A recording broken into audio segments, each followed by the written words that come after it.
I will go ahead and get the ball rolling. This is Michelle Shanks with Summit Credit Union, live and in person, here to talk about fraud and identity theft. Alicia is graciously monitoring the chat. So if you have questions or comments, please feel free to put those in there during the presentation. We'll have a chance to talk to each other in a little while. If I don't, give you all the information that you're searching for throughout the presentation, we will definitely have time for questions and answer at the very end. But hopefully we'll get a whole lot in, and we're going to get so much in that we're probably going to do part 2 for next month. So lots to talk about. So I'm going to jump right in. Fraud and identity theft, not a new topic, but there's always some new stuff going on. So what can I tell you? It is not a fun deal, but we're gonna roll with it.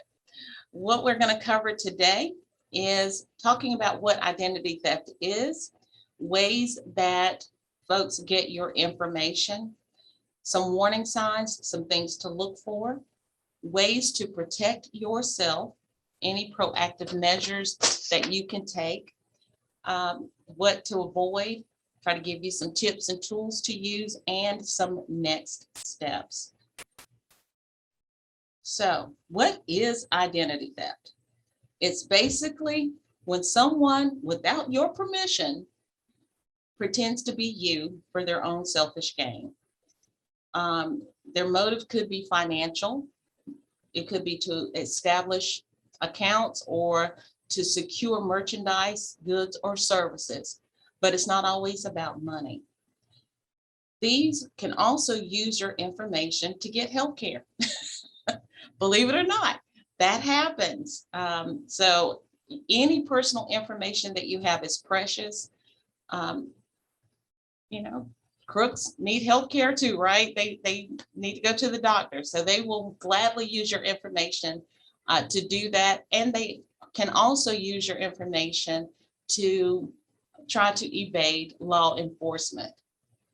I will share with you, I had a brother-in-law who was stopped by the police. He was on his way home from work, and he was stopped. They put him in handcuffs, told him that he was wanted for larceny and for stealing. I don't know what all they claim he stole, and he was like, "No, it wasn't me." Someone had used his information, had made a fake ID, pretended to be him. And so when they were actually identified, they gave that law enforcement my brother-in-law's information. So he had a warrant out and didn't even know it. So they will use whatever they can to try to get away with whatever. So it actually happens. Crazy as it may sound, it actually happens. According to the Federal Trade Commission, more than 1 in 4 consumers have already experienced some kind of identity theft. And unfortunately, those numbers have not gone down. They may end up growing. So just know that, that it happens. What information are crooks looking for? How do they get your information? There are lots of ways. By no means is this the entire list. This is just a snippet of what we see. Misuse of your information by family and friends, lost or stolen wallets, theft from mailboxes. Yes, I left theft from mailboxes in there, especially in our rural communities. That is still an issue. And I see some people that want to get in, so I'm just scooting them in real quick. Don't want anybody to miss anything. But especially in our rural communities, that mailbox where the postal worker will drive up, you'll see that red arm up. That's an indication that there's probably a piece of mail in there for a payment of some kind. And what's usually in an envelope with, a payment attached? Usually a check, most often a personal check. So thieves would love to drive by your mailbox that has that little red arm up, take out that piece of mail that you left for your postal worker to deliver to the post office, and use your identification off of your checks to do some harm. So just be careful with whatever you make available, that you don't have any control over. Home deliveries. Over the past 2 years, how many stories, or you may have experienced it yourself, have we heard about porch pirates? So folks don't care. They will just take whatever. Discarded mail. Yes, thieves do dumpster dive. So don't just throw your stuff away. Make sure you shred it or discard it some other way if it has identifying information on it. Emails. We'll get into that a little bit more in just a while. But folks mimic websites. Phone scams are still prevalent, prominently with our older adults, and social media. Notice social media is in bold print. We're going to talk about that a little bit more, but that is a huge, especially now in the environment that we're in. Social media is a huge place for people to look to get your identifying information. So just be careful. Once again, according to the Federal Trade Commission, poor North Carolina, love North Carolina, wouldn't want to live anywhere else. From the mountains to the beach, you can do anything you want. But according to the Federal Trade Commission, North Carolina ranks number 15 for states with where identity theft is most common. That's not a number I'm real proud of. So I would love for us to be lower on that list, or if at all, but right now, number 15 is where we rank. Who's being targeted? Children, the seniors, elderly. I cringed when I saw deceased. As you can see, I went to getting this information from Consumer Affairs, their 2020 statistics report for identity theft. Our military, if you have ever served or if you are actively serving now, thank you for your service. Trust me, I appreciate it. But thieves are targeting our military because you may be deployed, or you may be away from your usual life and not able to keep track of your day-to-day. So they are looking for ways to find those loopholes. College students are on that list as well. Repeat victims. If you have been targeted before and they were successful, they're going to try it again with you. And once again, social media users. You're going to see that pop up quite often in this presentation. Just know that there are multiple ways that crooks are looking for your information. Like I said, we're skimming the surface. By no means is this the entire list, but these are just ways in which they're getting some information.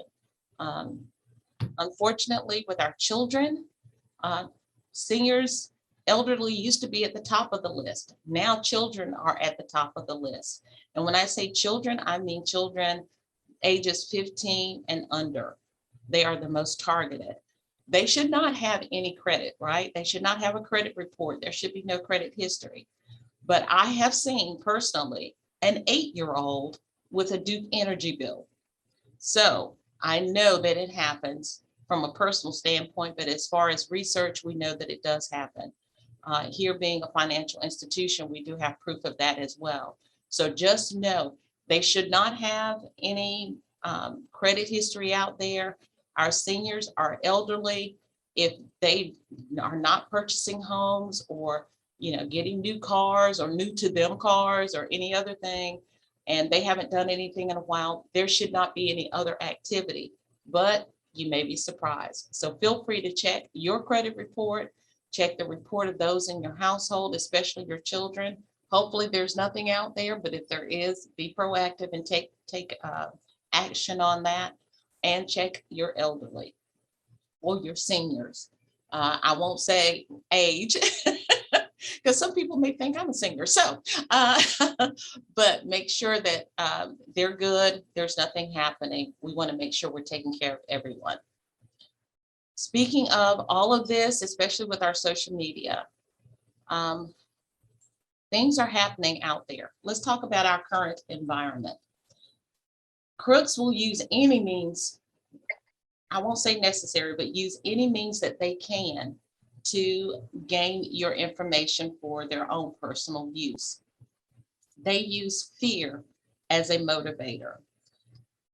They want you to click on something, reply to something, or respond to something, especially with emails and social media scams. There are lots of them out there. Worry is their friend. They want you to go into panic mode and not think clearly and rationally. So they will put crazy stuff out there, hoping that you will not really take a good look at what is being presented. Be aware that there are fake and phony scams, websites out there, fictitious government emails offering relief or grants. If there is something like that going on, go directly to that government website. Don't just click on a random email that says that you are now eligible for, or give some other title in the subject line. If you are looking for that type of service, feel free to go on a government website. Forgive me, my phone just rang. So I'm going to ignore it. Go on that government website directly. .gov, if it's, North Carolina Health and Social Services, if it is, for vaccines, if it is for United States website, go on an official website to get what you need for any resources. If it's Treasury, whatever it is, go on that official website. Don't just click on an email just because someone sent it to you. It's our environment. COVID-19 health, housing, and financial assistance scams are out there as well. Price gouging is out there. We've had two here in North Carolina, especially with our gas stations. They'll use a situation and then all of a sudden, their prices are skyrocketing, or they're wanting you to do something that's unnecessary. So please be careful. Fake vaccine locations. Like I said, your state, your county will have that information on their websites. So if you need to go to those, to use those particular services, please feel free to go on that government website or that municipality and take a look to see what services are available so that you're going to the right place. Fake COVID-19 unemployment benefits. Just be careful. Just be careful. Like I said, USA.gov, you can see this information as well, but just know that those things are out there. Continuing with our current environment, some of the latest scams that are out there, these are usually in the subject line of these fake emails, or highlighted with the social media blast, like tech support for cyber incidents, security information, hiring research assistants, work from home is a really big one, information technology service, conference meetings. If you're not at work, or if it didn't come from your place of employment, conference meeting, I probably wouldn't click on it. Mandatory training on COVID-19 prevention. That's another one. If it's not coming from your employer directly, that may not be something I'd want to click on. And another one we've seen is available housing. These are things in subject lines that kind of get you excited. Like I said, they play on emotions. So this information actually came from the University of Chicago back in 2017, but I looked up that same information and got the updates from USA.gov, and the ones that are have the red asterisk are the ones that have been updated. The work from home, like I said, is the biggest one, because since, you know, the beginning of 2020, well, actually the spring of 2020, now that we've been dealing with the pandemic, work from home is more prevalent. So just be careful of things of that nature. Continuing with warning signs for emails. I always tell people they want you to have FOMO, the fear of missing out. So they put words in subject lines that will kind of get you excited and get you perked up to take a look and possibly click on, because it seems attractive. The biggest one probably would be, deposit posted. A lot of times people, if they're in, depending on their situation, if there's an opportunity for them to have something deposited into their account that's going to help them, oh my gosh. So just know that these are fear tactics. The crooks are playing on emotions. So they're wanting to use things that are going to get your attention so that you will click on, or, put in your information or whatever it is that they're wanting you to do on these fake and phony websites. Yes, they actually use logos of legitimate companies to try to make their email look even better. But I always tell people, if you just hold your mouse over whatever web address they're looking at, if it doesn't match the company that you're thinking that you're going to click onto, a lot of times it's their home email or something out of the country. If you just hover over it, don't click, just hover over it. That'll give you a better idea of whether or not it's legitimate. So just a little tip there, hover over any web address that you're not quite sure of. If you're thinking, oh yeah, I want to do this, hover over it first to see if it's a legitimate website. Okay, just a little tip. So if you didn't write that down, feel free to do that now. Okay. Identity theft is not just, it's not just, emails and websites. It could be something as simple as an ATM. Most Americans use an ATM machine. I always tell people that's nice, but you still have to be careful. Make sure that ATMs or any other, device that you're using doesn't have loose parts, or that it doesn't look weird. If it's, discolored in certain areas, I will check out that machine first before I touch it. This is a prime example. This ATM, a crook used what is called a cash blocker, and they use a device to block the cash from coming out of the ATM. It doesn't stop you from processing your transaction. You just don't receive the cash because that box is blocked.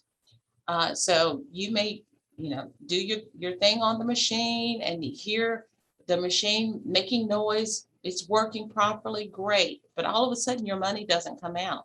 You may think, oh my gosh, the machine is broken. Now I need to contact the financial institution to let them know that, hey, my money didn't come out.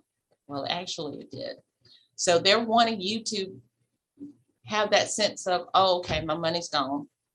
It didn't come out yet. It's still in the machine. Nothing's getting ready to happen. You walk away. They come behind you, remove their blocker, take your cash, and they're gone. So now you have the burden of proof to make sure that your financial institution knows that you did not receive those funds. So it's a crazy game, but they are creative. Crooks are creative. Like I said, this is just one example. Another one is skimmers. They're prevalent at gas pumps, but that's not the only place that they are used. I've seen them used at restaurants. But the crooks will put their own mechanism over an actual legitimate device, whether it's at a gas pump or ATM or whatever it is. It's basically a card reader. So your credit card, your debit card, you put it in, it will skim your card, read it, and that information goes somewhere to the crook's computer, wherever they are housing that information. One of the other things that they like to do is once you put that card in, they've got your card number. Now the next thing is they want your PIN number. So they do that, and you're not careful about covering your hand or obscuring the use of your PIN number. They now will have your card number and your PIN number. So I always tell people, no matter where you are, always take a look. Keys may be loose, or it just may not look right. Or if you have to use a keypad, cover, obscure. I say that because cell phones have cameras. So they are looking, they're checking to see what you're doing. If you are able to use your card in credit mode or sign for purchase mode, feel free to do that. You have that right. You don't have to put in your actual PIN. That may be a lifesaver for you. It may just be a deterrent, but just know that you do have that option. Feel free to protect yourself as much as possible. You can't prevent it all, but be proactive. So feel free to do that. Skimmers, they are of all shapes and sizes. They are as big as putting them on machines, and they are as small as handheld version. They can be small and go in between the fingers of anyone that's skimming your card. So just be careful. If you go to restaurants now, whether you're going through a drive-through or whether you're inside of a restaurant, think about how small those devices are now. I actually went to stop to get breakfast with my daughter this morning on the way to school. And when we stopped at the drive-through, they just had their little card reader fit in the palm of their hand. I just used that, but I was at the place where I wanted to be and they were using it. But they're small, and technology is amazing. So they may get even smaller. You just never know. So just be careful with your information. At this time, I'm going to stop. I have given you a lot of information. Alicia, are there any questions or comments in the chat at this moment? We have one question. It's the question is, are the new credit card chip features foolproof?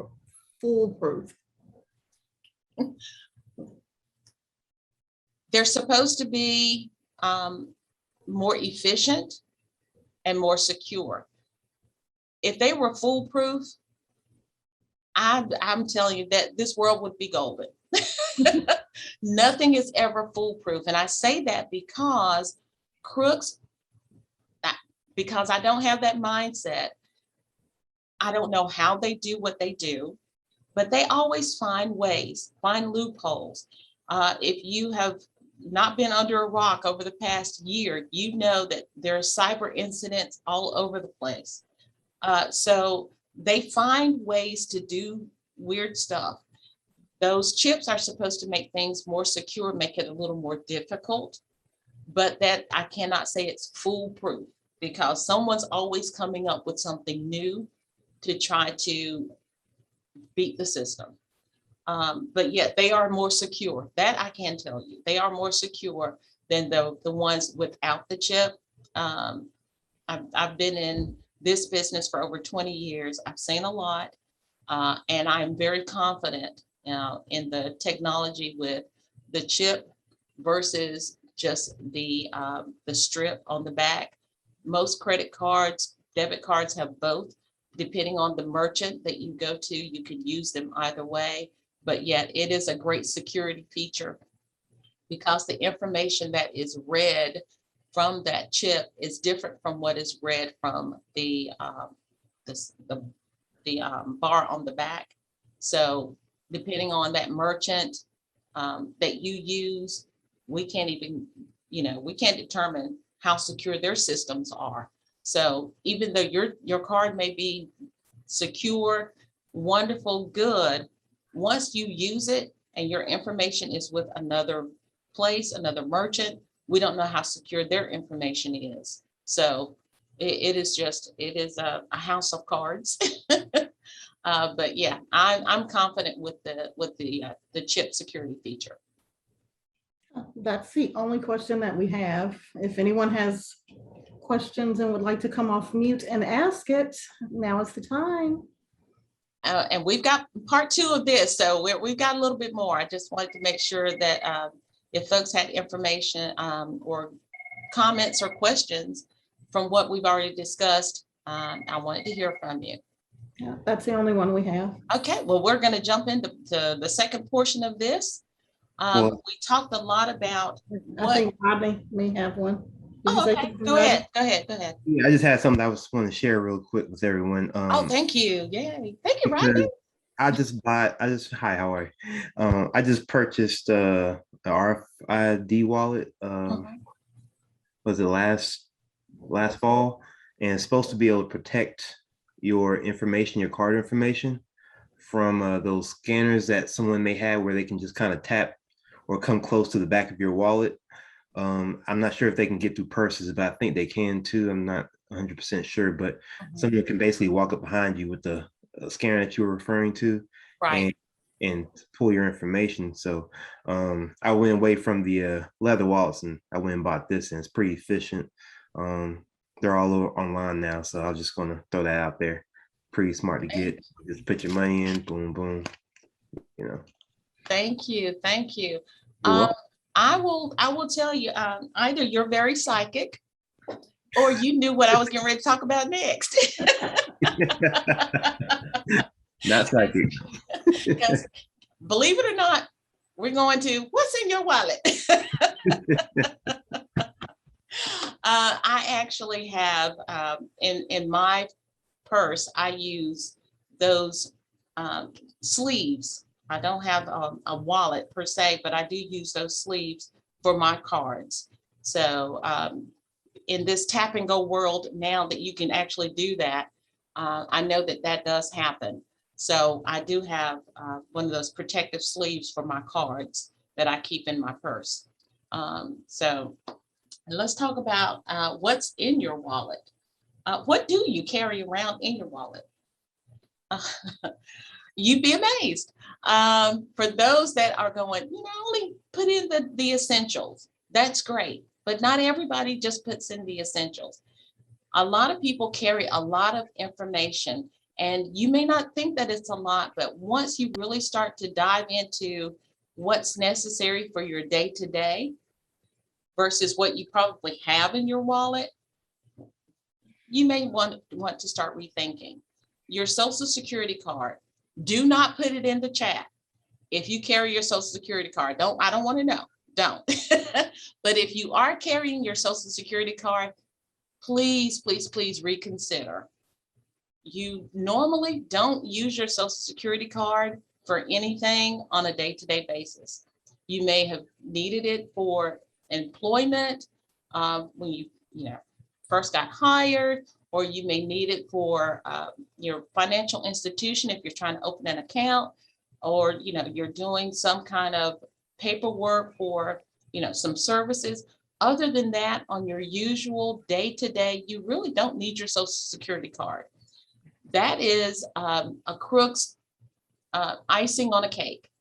So if your wallet is ever, or purse is ever lost or stolen, and they have all of your information and your Social Security card, they can pretend to be you all day long. So be careful.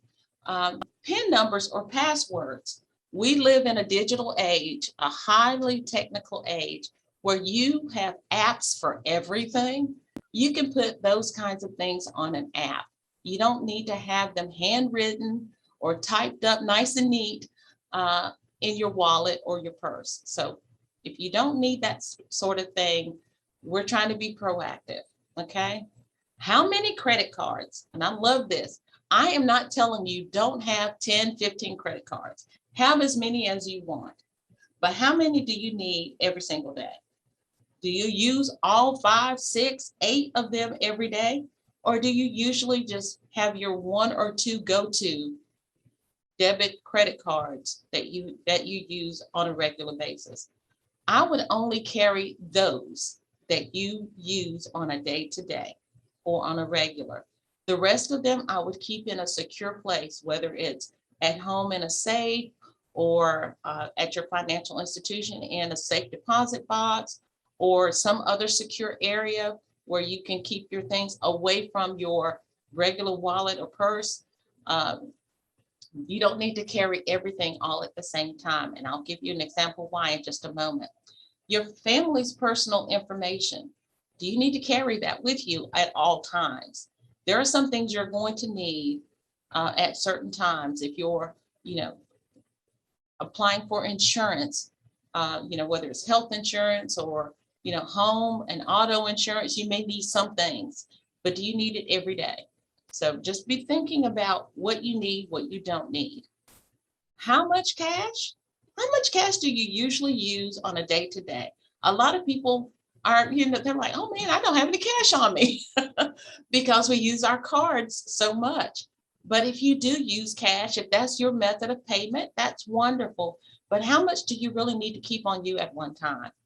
If, 60 to 120, 150 is your normal, great.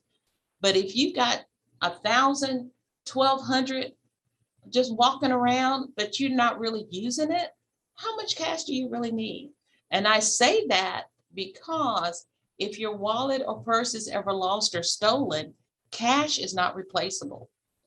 Cards, you can put a stop on those. You can, get those replaced, but cash, once it's gone, it's gone. So just think about those things, whether or not you have a little too much, not enough, way too much, whatever it is, just think about that. And checks, whether your signature is on them or not. If it's a check that someone gave to you or your paycheck or whatever it is, please do not sign it until you're ready to deposit it. If you're going to a physical location to deposit it, wait until you get there to sign on the back of it. But because, like I said, we live in such a digital world, such a technological world, there's usually an app for that. Your financial institution, you could possibly go ahead and deposit it through the mobile app. So feel free to utilize that service so that you're not carrying a check around, especially if you have a blank check. Oh, I have cringed many a day seeing people pull out their wallet or their purse or whatever, and they have a little blank check tucked in there, and they say it's for emergencies. No. If there's really an emergency, most people don't even take a check.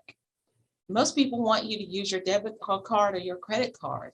So if you or someone your family members, whomever, if they're walking around with a blank check or just a check that hasn't been filled out, but they've signed it, please ask them to reconsider. We want you to be as safe as possible and not have your information compromised. So just be careful with what you have in your wallet. Like I said, for my credit cards, I do have those protective sleeves because I don't carry a wallet. So I use that for my cards, but you can go online and find those just about anywhere. Feel free to utilize the tools that will help you save you time, money, headache in the long run. Feel free to check out what's in your wallet and what you're carrying around, because I want you to be proactive. Being proactive can mean a plethora of things. When we're talking about your wallet, one thing, if you've never done anything else, if you never get anything else from this workshop, please, please, please write down to copy or photograph everything in your wallet, front and back. You may think, well, why would I want to do that? If your wallet is ever lost or stolen, you're already traumatized. Are you going to remember everything that was in there? Probably not. Your credit cards. What's the first thing you're supposed to do when they're lost or stolen? You're supposed to call the number on the back of the card. You don't have the card, right? How are you going to do that? How are you going to put a stop? Go ahead and make a copy. Make a copy of your ID. You're going to have to recreate your identity, and it would be easier for you, save you a little less stress if you already have a copy of those things in a safe, secure location that can be your go-to in case you ever have something lost or stolen. Feel free to be proactive. Make things a little easier on yourself. I hope you never have to do that you have to use that information, but it is great to have it in case of emergencies.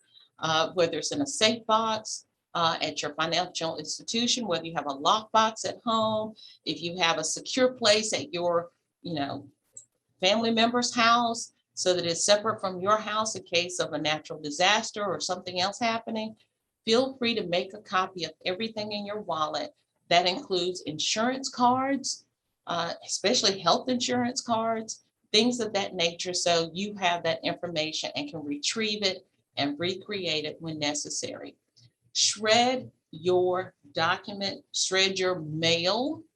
Don't just, do one little shred across the middle and throw it in the trash can.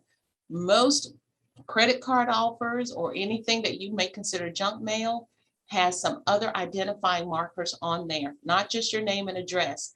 They used to have a little bit more in there. Some of them may have been pre-filled with your information. More and more often now they have a QR code that has that same information. It may have your birth date. It may have the last 4 digits of your social in that QR code. It could have all kinds of things. So please shred those pieces of mail that you're not going to use. If it's old bills or old tax receipts or whatever it is, please, please, please shred them so that no one else can use that information. I'm going to save that last limit personal information as last on my list. Do not download or attachments or click on links from unknown or suspicious emails. We talked about emails earlier. Please be mindful that that stuff is out there. And so if you didn't initiate trying to get that information and all of a sudden it just pops up out of nowhere and you didn't inquire, I would just delete. You can always call that company or go to that company's website later. If it comes up in your email and you weren't expecting it, you can just delete it. You can check your credit score at any time. And no, Credit Karma is not, we're not endorsing Credit Karma, but that is a popular app that you can use to check your credit score on a regular basis. The algorithms from the credit bureaus are gonna, fluctuate up and down daily. But if you see a large drop in a short period of time, something's happening that is not in your favor. So feel free to check your credit reports often. Check your credit scores. The credit bureaus, you have the right as a consumer to check your credit report every year from all 3 of the credit bureaus for free. So feel free to be proactive and take advantage of the tools and tips that are out there. Last on this list, personal information on social media. Please, please, please be careful what you post. Be careful of how much information you put out there. Crooks are on social media too. They want to know what's going on in your life. They want to know what's in your household. I've seen people who will scan their entire house and show off all of their wares. And then, a couple of weeks later, oh, we're going on vacation. We're going to be in Bermuda for 2 weeks. Well, now you've shown everybody what's in your house. Now you're telling them you're not going to be home for a couple of weeks. You have just opened yourself up for a potential loss. So please, please, please be careful what you post, how much you post. on social media. They're out there watching too. So just, I want you to be proactive and be careful.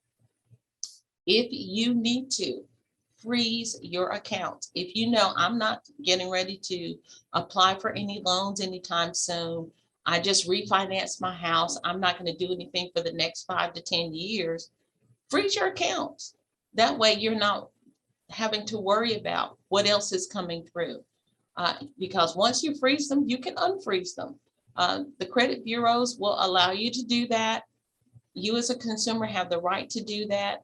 Please closely monitor all of your accounts, especially your credit cards. You can monitor them as often as you want, daily if possible, but feel free to monitor.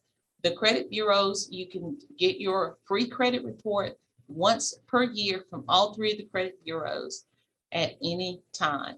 Feel free. Freeze your accounts if you want to. If you know, okay, I purchased my car 2 years ago, I don't plan to get another one for the next 4 to 5 years. I've already refinanced my home, or I'm not planning to purchase a home anytime soon. I've got enough credit cards. I'm good. I'm not doing anything major. Feel free to freeze.